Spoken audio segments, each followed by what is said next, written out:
karena cuma pada perempuan misery dan painful bisa dia tahan.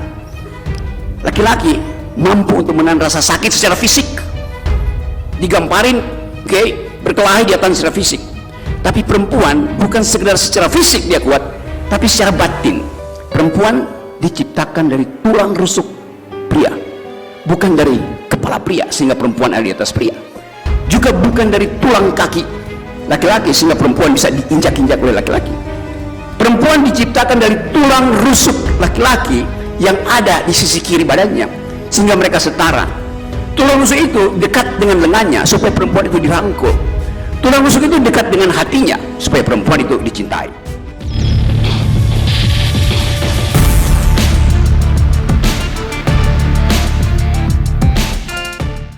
Assalamualaikum warahmatullahi wabarakatuh. Saya gembira karena DPRD Jawa Timur mengundang saya dan berisiko tuh. Karena saya tetap mengkritik pemerintah, tapi kritik akademis. Tetapi saya tahu cuma Surabaya yang berani mengambil risiko di dalam semua kesempatan politik kita. Ada dua perempuan yang memulai acara ini. Oke, kalau begitu saya tinggalkan bagian kanan, saya mau pindah ke sebelah kiri supaya dekat dengan rahim perempuan. Jadi prinsip kita adalah, atau prinsip yang hendak kita samakan hari ini adalah petakan problem Jawa Timur berdasarkan perspektif perempuan. Kata perempuan itu mewakili kata keadilan. Sinonim dari perempuan adalah keadilan tadi. Tumbuhkan harapan bahwa rahim perempuan akan mengawal perhitungan APBD. Pastikan bahwa kesehatan, stunting, kesejahteraan diatur dalam APBD untuk kepentingan keluarga-keluarga miskin yang sekarang harus di backup oleh negara yang negara tidak punya uang. Saya tahu bahwa teman-teman punya problem dengan APBD yang akan dikirim dari pusat yang pasti sudah terbatas. Pak Prabowo butuh 3.000 triliun APBN ke depan tahun 2025. Hanya 1.000 triliun yang bisa dikirim ke daerah dan itu dibagi habis sehingga ruang fiskal untuk bermanuver di daerah sangat sedikit. Tetapi 706 universitas itu adalah potensi untuk menghasilkan konsep-konsep bermutu untuk menggali potensi PDA kita tuh. Saya meyakini bahwa teman-teman hari ini berupaya untuk mengakali keterbatasan anggaran. Tapi dalam upaya mengakali itu, jangan akali hanya untuk kepentingan diri sendiri. Jadi kesempatan ini saya kira bagus sekali. Kita berupaya untuk mengingat lagi bahwa keadaan kita, krisis lingkungan, krisis daya beli, semua hal yang membahayakan kehidupan awal kita untuk memulai pemerintahan yang baru, bisa kita ucapkan optimisme itu dari Jawa Timur.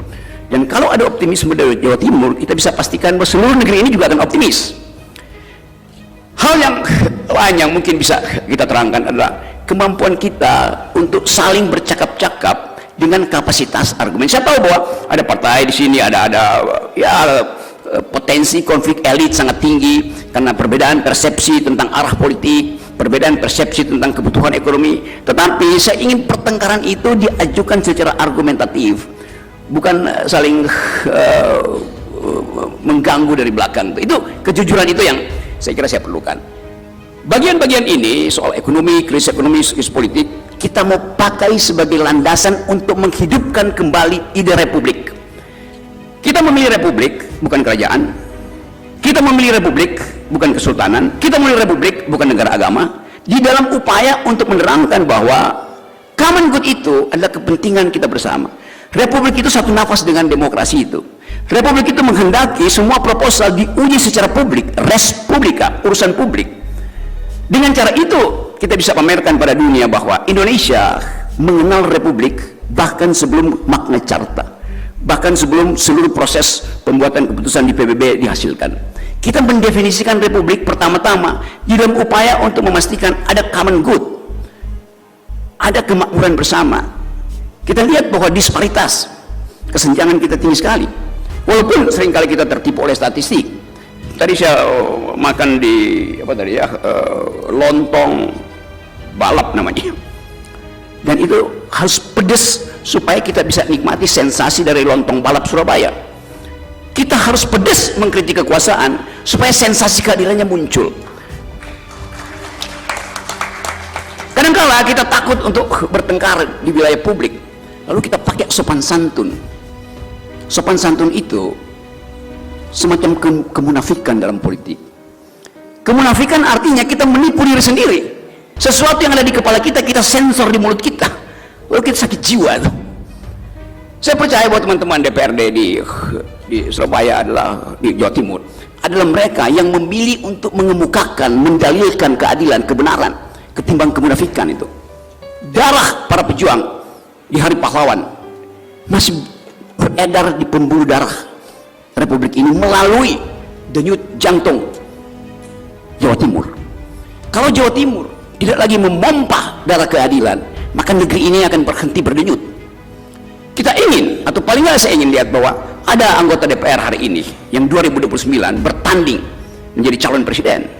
Ucapkan bahwa saya anak muda, saya tahu tadi beberapa anak muda di DPR dia itu mengatakan bahwa kami muda. Apa artinya muda?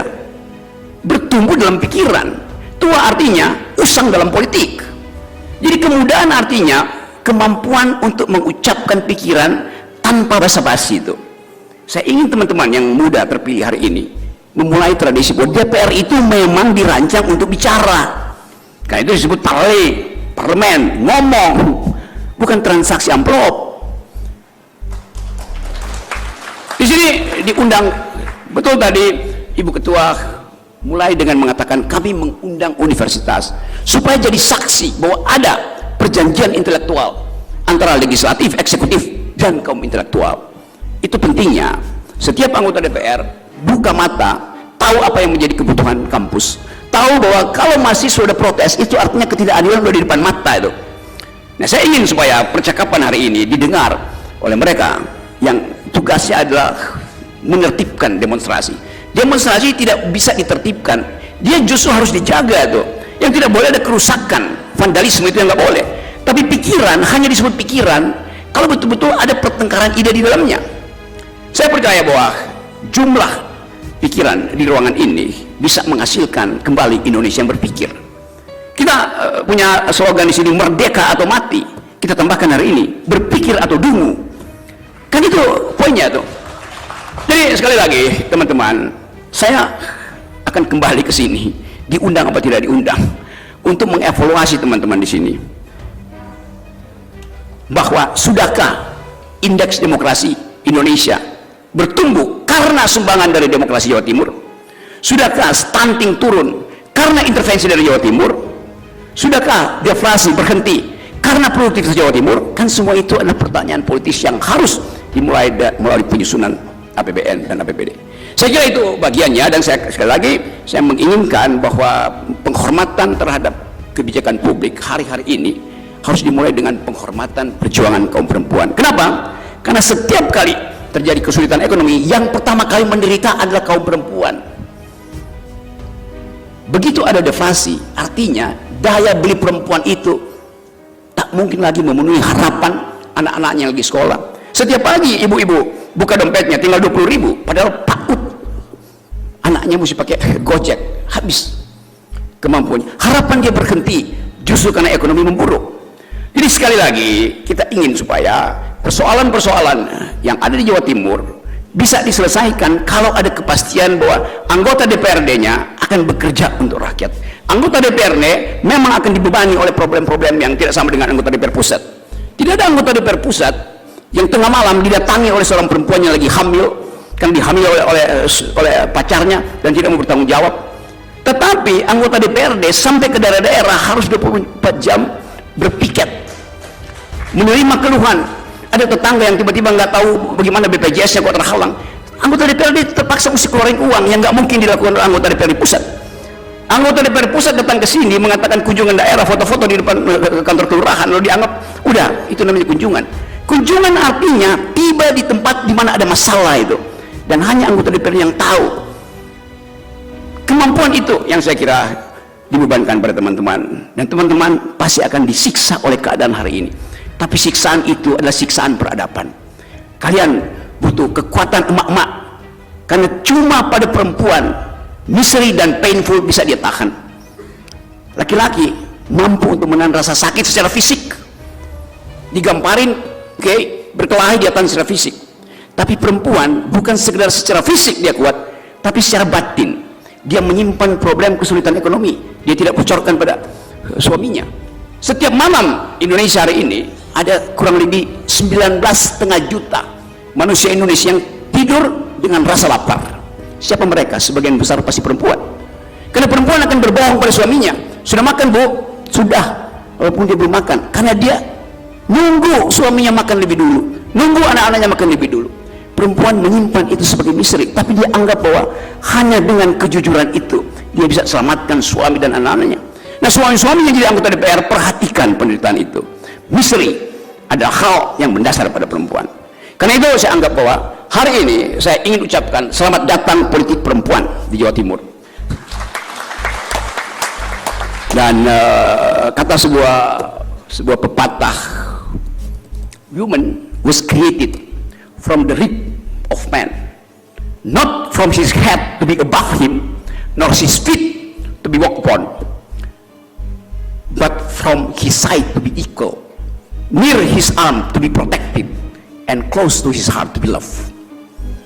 Perempuan diciptakan dari tulang rusuk pria, bukan dari kepala pria sehingga perempuan ada di atas pria, juga bukan dari tulang kaki laki-laki sehingga perempuan bisa diinjak-injak oleh laki-laki. Perempuan diciptakan dari tulang rusuk laki-laki yang ada di sisi kiri badannya sehingga mereka setara. Tulang rusuk itu dekat dengan lengannya supaya perempuan itu dirangkul. Tulang rusuk itu dekat dengan hatinya supaya perempuan itu dicintai. Terima kasih. Assalamualaikum warahmatullahi wabarakatuh.